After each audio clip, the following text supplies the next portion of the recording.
Hi guys, hit the subscribe button. Thanks and enjoy the video. Hello fellow Wargamers and Old World fans. Today I'm going to have a look at the new books that are going to be out for Warhammer the Old World. Now, I believe each of the new army boxes will contain a Warhammer the Old World rulebook. So let's have a quick look at what you get with the rulebook. So it's 352 pages, hardback. I'm not sure whether the hardback book will be included in the Bretonnian and the Tomb King set, but I haven't heard any information to say otherwise, so that's what I'm assuming you'll be getting.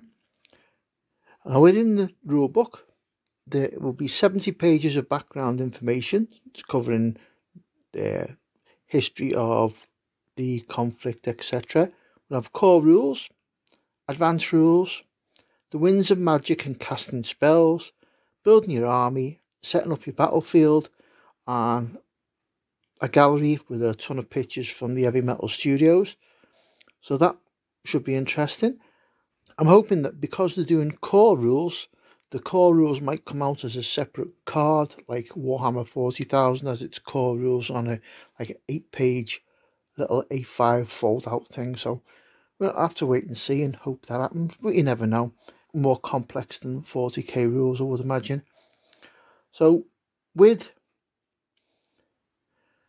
the two army boxes, there's a little leaflet, and I mentioned in the videos when I reviewed the Tomb King's box, and also with my prediction for the Bretonnian box, I said that leaflet I think is going to be like a faction list. I'll give you the rules for the items in the box.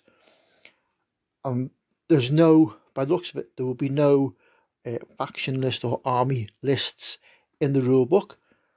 What you have to do is buy one of the army books that they're releasing. So they're releasing two books, a Forces of Fantasy book and a Ravaging Horde book. Now these two books will contain the army lists, etc. for all 9 factions. So I'll have a quick look. So first off, we've got the Forces of Fantasy book, which will be 192 pages, again hardback, and it will have the faction lists for the 4 Dwarven Mountain Holds, the Empire of Man, the Kingdoms of Bretonnia, the Wood Elf Realms, and the High Elf Realms. And again, the Ravaging Horde book will be 160-page hardback, and it will contain the faction lists for Orc and Goblins, Warriors of Chaos, Beastmen, Brayheads, Tomb Kings of Kreml. And what I've noticed is there is no lists for vampire counts. So anybody who's got vampire counts, you're not going to have rules this time round by the looks of it. But I'm hoping that these books will actually be a stopgap. And depending on how well Warhammer the Old World does, these could actually be rolled into the old army books, and they'll release them one at a time. It's going to depend. I mean, obviously this is the cheapest way of doing it at the moment, and it will depend on how well it does. And then last up, we have got the Arcane Journals. Now these journals contain history, heraldry, maps, special characters, magic items and specific spells for the factions, historical scenarios, and then thematic armies of infamy. Obviously they're not essential, they're not needed. It's just if you want more information and you want a specifically tailored army. So there you go, that's the book. So you'll need the Warhammer the Old World rulebook, a copy of the Forces of Fantasy, or a copy of Ravaging Hordes. They were what you need as basics to play.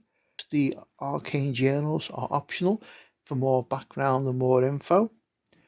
And I say, depending on how well this does, I can see the Arcane Journals and the Ravaging Horde stroke Forces of Fantasy books rolling out to become faction stroke army books like they did in the old 6th, 7th, 8th edition Warhammer Fantasy. See you all next time for the next update from Warhammer the Old World.